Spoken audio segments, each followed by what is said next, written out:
Capsicum, tomato, పచ్చిమిర్చి, onion, పుదీనాకు, నానబెట్టిన cash, మెంతి ఆకు. బటర్ వేసుకొని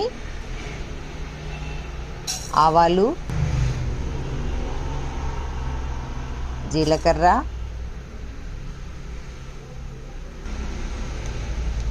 పచ్చిమిర్చి, ఆనియన్ కాస్త వేగాక అల్లం వెల్లుల్లి పేస్ట్ యాడ్ చేసి మెంతి ఆకు, పుదీనా వేసి కలుపుకొని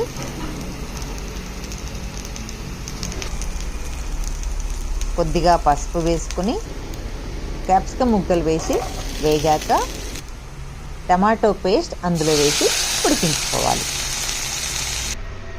నానబెట్టిన క్యాష్యూలో కొద్దిగా మసాలా, చిటికెడు సాజీరా, చిన్న చెక్క ముక్క, ఒక లవంగం వేసి పేస్ట్ చేసుకోవాలి.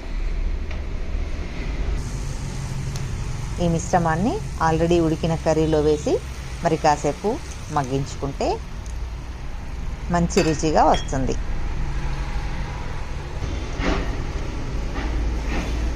గ్రేవీ కర్రీ రెడీ అయింది.